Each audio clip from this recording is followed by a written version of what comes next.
ગુજરાતના બનાસકાંઠા જિલ્લામાં અંબાજી શક્તિપીઠ આવેલું છે. અહીં કોઈ માતાજીની કોઈ મૂર્તિ કે પ્રતિમા રાખવામાં આવી નથી, પરંતુ એક શ્રી વિષાયયંત્ર અહીં રાખવામાં આવ્યું છે, જે ઈશ્વર તરીકે પૂજા કરવામાં આવે છે. આ વિષાયયંત્ર નરી આંખે જોઈ શકાતું નથી. આ મંદિર ખૂબ જ પ્રાચીન છે. તેના અમુક રહસ્યો હજુ સુધી કોઈ ઉકેલી શક્યું નથી. પૌરાણિક કથાઓમાં એવું કહેવામાં આવ્યું છે કે અહીં સ્થિત ગબ્બરમાં માતાજીનું હૃદય પડ્યું હોવાનું માનવામાં આવે છે. અહીં દર્શનાર્થીઓને 52 શક્તિપીઠોની ઝાંખી જોઈ શકે છે, જેના માટે સરકાર દ્વારા 60 કરોડના રૂપિયા ખર્ચે અહીં એક ઉપદ્વીપ બનાવવામાં આવ્યો છે. પરમાર શાસકોનો ઇતિહાસ અને અંબાજી. રાજા ભોજ અને વિક્રમાદિત્યના સમયમાં જસરાજ પરમાર નામના પરમાર વંશનો રાજા હતો. અંબાજી માતાના મંદિરના નિર્માણમાં ખૂબ જ ફાળો આપ્યો હતો. આ જ વંશના ભવાનીસિંહજી મહારાજ પણ અંબાના ખૂબ જ પરમ ભક્ત હતા. 13મી શતાબ્દી દરમિયાન અલાઉદ્દીન ખલજી જેવા મુસ્લિમ શાસકોને પણ અંબાજી મંદિરે ખૂબ જ પ્રભાવિત કર્યું હતું. દર વર્ષે ભાદરવી પૂનમના દિવસે અહીં મેળાનું આયોજન કરવામાં આવે છે, જેમાં લાખોની સંખ્યામાં ભક્તો ઉમટી પડે છે. અંબાજી મંદિર સાથે જોડાયેલી દંતકથાઓ. એક વખત એક ગોવાળ ગાયો ચરાવવા માટે ગબ્બરના ડુંગર ઉપર જાય છે. ત્યાં દરરોજ જતો હતો. એક દિવસ એક વૃદ્ધ ડોશીમા ત્યાં ડુંગરની પાસે ગુફામાં હિંચકા પર બેઠા હતા. તેમણે આ ગોવાળને કહ્યું કે, તું મારી પણ ગાય ચરાવી લાવ. ગોવાળે કહ્યું, હા માતાજી, હું તમારી ગાયો ચરાવી આપીશ, પણ તમારે મને વર્ષે 1 કૌડી રૂપે વળતર આપવું પડશે. માતાજીએ કહ્યું, હા, કંઈ વાંધો નહીં.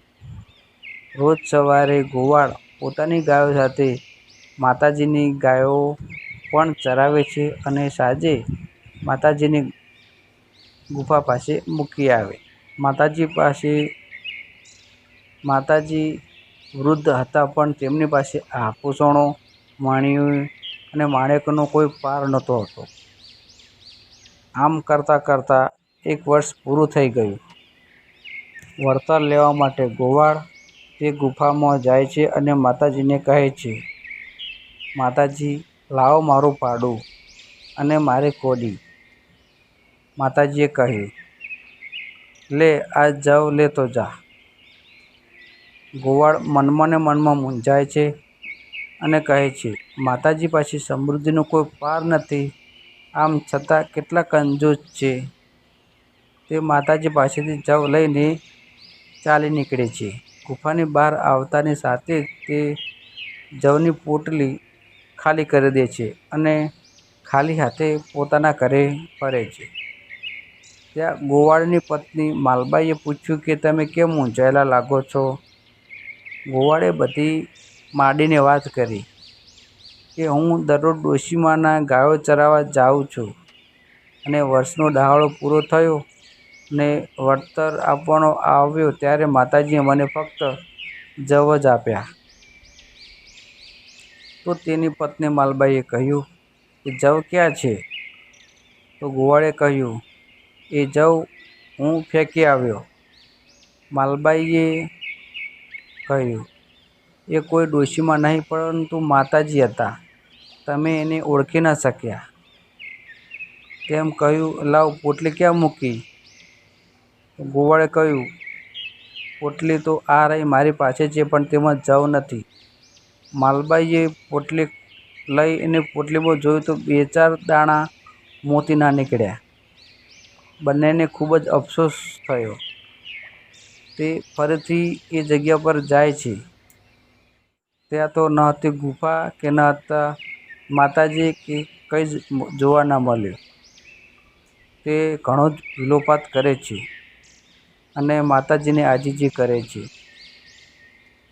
અચાનક જ માતાજી પ્રકટ થાય છે અને તે બોલ્યા, હું તમારી બંનેની ભક્તિથી ખુશ થઈ છું. તમારે જે માગવું હોય એ માગી લો.